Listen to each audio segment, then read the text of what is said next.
MDH ಜನ ಮಸಾಲಾ. ಈಗ ಕಡಲೆ ಇರಲಿ, ಹಲಸಂದೆ ಬೀಜ, ಕಪ್ಪು ಕಡಲೆ ಅಥವಾ ಬಿಳಿ ಕಡಲೆ, ಎಲ್ಲವೂ ಸ್ವಾದಿಷ್ಟವಾಗುತ್ತೆ. ಮೋದಿ ವಿರುದ್ಧ ಅವಹೇಳನಕಾರಿ ಪೋಸ್ಟ್ ಮಾಡಿದ ಆರೋಪಿಯ ಸೆರೆ. ತಹಶೀಲ್ದಾರ್ ಮನೆಯಲ್ಲಿ ಪತ್ತೆಯಾಯಿತು ಕೋಟಿ ಕೋಟಿ ಮೌಲ್ಯದ ಆಸ್ತಿ. ಇದೆಲ್ಲವನ್ನ ನೋಡೋಣ ಕರ್ನಾಟಕ ನ್ಯೂಸ್ ಟಾಪ್ನಲ್ಲಿ. ಯಾದಗಿರಿ ಜಿಲ್ಲೆ ಶಹಪುರ ತಹಶೀಲ್ದಾರ್ ಮನೆ ಮೇಲೆ ಲೋಕ ದಾಳಿ ಕೇಸ್ಗೆ ಸಂಬಂಧಪಟ್ಟಂತೆ ದೊಡ್ಡ ಖಜಾನೆನೇ ಬಯಲಾಗಿದೆ. ತಹಶೀಲ್ದಾರ್ ಉಮಾಕಾಂತ್ ಬಳಿ 1,98,53,000 ಮೌಲ್ಯದ ಆಸ್ತಿ ಪತ್ತೆಯಾಗಿದೆ. 7 ನಿವೇಶನ, 7 ಮನೆ ಸೇರಿದಂತೆ ಸ್ಥಿರಾಸ್ತಿ ಮೌಲ್ಯ 91,18,680 ರೂಪಾಯಿ ಇದೆ. 7,44,000 ರೂಪಾಯಿ ನಗದು, 12,31,601 ರೂಪಾಯಿ ಮೌಲ್ಯದ ಚಿನ್ನಾಭರಣ ಹಾಗೂ ಬ್ಯಾಂಕ್ ಖಾತೆಗಳಲ್ಲಿ 27,58,900 ರೂಪಾಯಿ ಬ್ಯಾಲೆನ್ಸ್, ಒಂದು ಬ್ಯಾಂಕ್ ಲಾಕರ್ ಸಹ ಇದೆ. ಅಂಬೇಡ್ಕರ್ ಅಭಿವೃದ್ಧಿ ನಿಗಮದ ವಿಜಯಪುರ ಜಿಲ್ಲಾ ವ್ಯವಸ್ಥಾಪಕಿ ರೇಣುಕಾ ಮನೆ ಮೇಲೆ ಲೋಕಾಯುಕ್ತ ದಾಳಿ ನಡೆದಿದೆ. ದಾಳಿ ವೇಳೆ 3,10,80,000 ಮೌಲ್ಯದ ಆಸ್ತಿ ಪತ್ತೆಯಾಗಿದೆ. ಅಷ್ಟೇ ಅಲ್ಲ, 3 ನಿವೇಶನ, 7 ಮನೆ ಸೇರಿದಂತೆ ಸ್ಥಿರಾಸ್ತಿ ಒಟ್ಟು ಮೌಲ್ಯ 1,55,00,000 ರೂಪಾಯಿ ಪತ್ತೆಯಾಗಿದೆ. 10 ಲಕ್ಷ ನಗದು, 58,80,000 ರೂಪಾಯಿ ಮೌಲ್ಯದ ಚಿನ್ನಾಭರಣ ಪತ್ತೆಯಾಗಿದೆ. ಮೇ 20ರಂದು ರಾಜ್ಯ ಸರ್ಕಾರದ 2 ವರ್ಷದ ಸಾಧನಾ ಸಮಾವೇಶ ನಡೆಯಲಿದೆ. ವಿಜಯನಗರ ಜಿಲ್ಲೆ ಹೊಸಪೇಟೆಯಲ್ಲಿ ಸಾಧನಾ ಸಮಾವೇಶ ಆಯೋಜಿಸಲಾಗಿದೆ ಅಂತ ಅರಣ್ಯ ಮತ್ತು ಪರಿಸರ ಸಚಿವ ಈಶ್ವರ್ ಖಂಡ್ರೆ ಹೇಳಿದ್ದಾರೆ. ದಾವಣಗೆರೆಯಲ್ಲಿ ಮಾತನಾಡಿದ ಅವರು, ಕಂದಾಯ ಇಲಾಖೆಯಿಂದ 1 ಲಕ್ಷ ಜನರಿಗೆ ಹಕ್ಕುಪತ್ರ ಮಾಡ್ತಾ ಇದ್ರು. ಎಐಸಿಸಿ ಅಧ್ಯಕ್ಷ ಖರ್ಗೆ, ಸಿಎಂ ಸಿದ್ದರಾಮಯ್ಯ ಪಾಲ್ಗೊಳ್ಳಲಿದ್ದಾರೆ ಎಂದರು. ಭಾರತ ಮತ್ತು ಪಾಕಿಸ್ತಾನದ ನಡುವೆ ಪ್ರಕ್ಷುಬ್ಧ ವಾತಾವರಣ ನಿರ್ಮಾಣವಾದ ಬೆನ್ನಲ್ಲೇ ಚಿಕ್ಕಮಗಳೂರಿನಲ್ಲಿ ನಾಳೆ ಮಾಕ್ ಡ್ರಿಲ್ ನಡೆಯಲಿದೆ. ಕೇಂದ್ರ ಮತ್ತು ರಾಜ್ಯ ಸರ್ಕಾರದ ಸೂಚನೆಯಂತೆ ಇವತ್ತು ಆಪರೇಷನ್ ಅಭ್ಯಾಸ ಹೆಸರಿನಲ್ಲಿ ಮಾಕ್ ಡ್ರಿಲ್ ನಡೆಯಲಿದೆ. ನಗರದ ವೈದ್ಯಕೀಯ ವಿಜ್ಞಾನಗಳ ಸಂಸ್ಥೆ ಆವರಣದಲ್ಲಿ ಆಪರೇಷನ್ ಅಭ್ಯಾಸ ನಡೆಯಲಿದ್ದು, ಹೆಚ್ಚಿನ ಸಂಖ್ಯೆಯಲ್ಲಿ ಸಾರ್ವಜನಿಕರು ಭಾಗಿಯಾಗುವುದಕ್ಕೆ ಜಿಲ್ಲಾಡಳಿತ ಮನವಿ ಮಾಡಿದ್ದಾರೆ. ಮಂಗಳೂರಿನಿಂದ ಲಕ್ಷದ್ವೀಪಕ್ಕೆ ತೆರಳುತ್ತಾ ಇದ್ದ ಹಡಗು ಮುಳುಗಡೆಯಾಗಿದೆ. ಸರಕು ತುಂಬಿದ್ದ MSV ಸಲಾಮತ್ ಎಂಬ ಹೆಸರಿನ ಹಡಗು ಮುಳುಗಡೆಯಾಗಿದೆ. ಮೇ 12ರಂದು ಮಂಗಳೂರು ಬಂದರಿನಿಂದ ಹೊರಟಿತ್ತು. ಆದರೆ ತಾಂತ್ರಿಕ ಸಮಸ್ಯೆಯಿಂದಾಗಿ 60 ನಾಟಿಕಲ್ ಮೈಲ್ ದೂರದಲ್ಲಿ ಹಡಗು ಮುಳುಗಡೆಯಾಗಿದೆ. ಸಣ್ಣ ಬೋಟ್ಗೆ ಹಾರಿ 6 ಸಿಬ್ಬಂದಿ ಪ್ರಾಣ ಉಳಿಸಿಕೊಂಡಿದ್ದಾರೆ.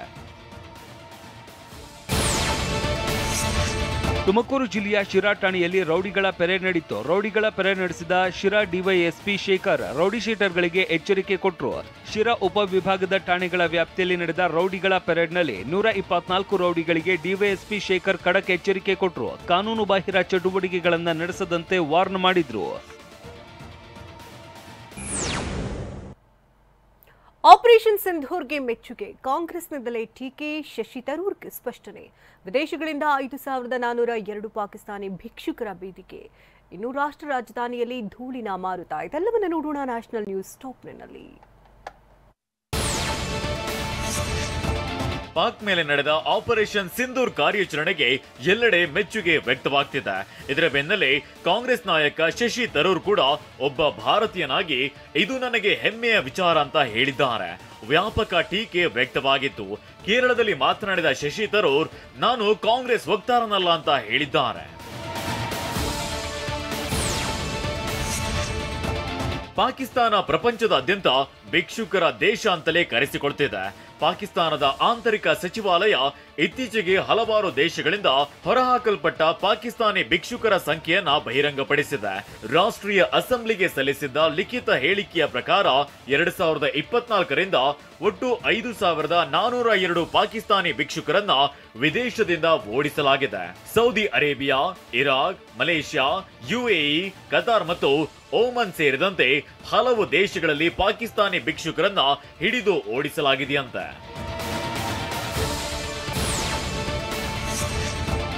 ಇಷ್ಟು ದಿನ ಕೊರೆಯೋ ಚಳಿಯಿಂದ ಕಂಗೆಟ್ಟಿದ್ದ ರಾಷ್ಟ್ರ ರಾಜಧಾನಿ ದೆಹಲಿಯಲ್ಲಿ ಧೂಳಿನ ಮಾರುತವೇ ಎದ್ದಿದೆ.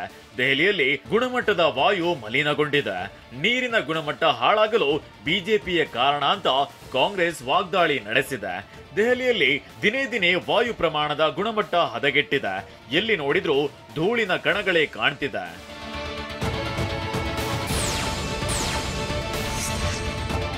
ದೆಹಲಿಯ ಮುಂಡ್ಕಾ ಪ್ರದೇಶದಲ್ಲಿ ಭಾರಿ ಬೆಂಕಿ ಅವಘಡ ಸಂಭವಿಸಿದೆ. ರಾಸಾಯನಿಕ ಗೋದಾಮಿನಲ್ಲಿ ದೊಡ್ಡ ಪ್ರಮಾಣದಲ್ಲಿ ಬೆಂಕಿ ಕಾಣಿಸಿಕೊಂಡಿದೆ. ಗೋಡೌನ್ನಲ್ಲಿದ್ದ ಅಪಾರ ಪ್ರಮಾಣದ ವಸ್ತುಗಳು ಸುಟ್ಟು ಕರಕಲಾಗಿವೆ.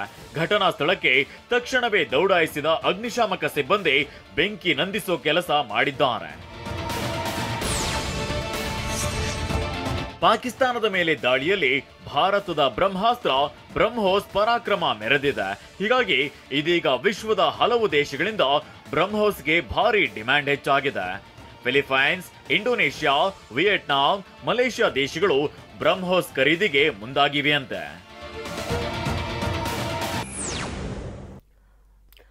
ಆರ್ಸಿಬಿ ತಂಡಕ್ಕೆ ವಾಪಸ್ಸಾದ ವೆಸ್ಟ್ ಇಂಡೀಸ್ನ ದೈತ್ಯ big hitters Bengaluru royal challengers ಇದೀಗ ಮತ್ತಷ್ಟು ಸ್ಟ್ರಾಂಗರು. ನಾಳೆ ಬೆಂಗಳೂರಿನಲ್ಲಿ ಆರ್ಸಿಬಿ ಕೆಕೆಆರ್ ಪಂದ್ಯ. ಇದೆಲ್ಲವನ್ನ ನೋಡೋಣ ಎಂಟರ್ಟೈನ್ಮೆಂಟ್ ನ್ಯೂಸ್ ಟಾಪ್ ನಲ್ಲಿ. ಬಿಸಿಸಿಐ ಜೊತೆ ಜಿದ್ದಿಗೆ ಬಿದ್ದು ಐಪಿಎಲ್ ಜೊತೆಗೆ ಪಿಎಸ್ಎಲ್ ಆರಂಭಿಸಿದ್ದ ಪಾಕಿಸ್ತಾನ ಕ್ರಿಕೆಟ್ ಮಂಡಳಿಗೆ ಒಂದಾದ ಮೇಲೆ ಒಂದರಂತೆ ಆಘಾತಗಳು ಎದುರಾಗ್ತಾ ಇವೆ. ಪಾಕಿಸ್ತಾನ ಸೂಪರ್ ಲೀಗ್ನಲ್ಲಿ ಆಡ್ತಾ ಇದ್ದ ಪ್ರಮುಖ ಆಟಗಾರರು ಐಪಿಎಲ್ಗೆ ಬದಲಾಯಿಸಿರುವುದು ಪಿಎಸ್ಎಲ್ಗೆ ದೊಡ್ಡ ಹೊಡೆತವಾಗಿದೆ. ಈ ಬೆಳವಣಿಗೆಯಿಂದಾಗಿ ಪಿಎಸ್ಎಲ್ನ ಫ್ರಾಂಚೈಸಿಗಳು ಮತ್ತು ಪಾಕಿಸ್ತಾನ ಕ್ರಿಕೆಟ್ ಮಂಡಳಿಗೆ ದೊಡ್ಡ ನಷ್ಟವಾಗುವ ಸಾಧ್ಯತೆ ಇದೆ.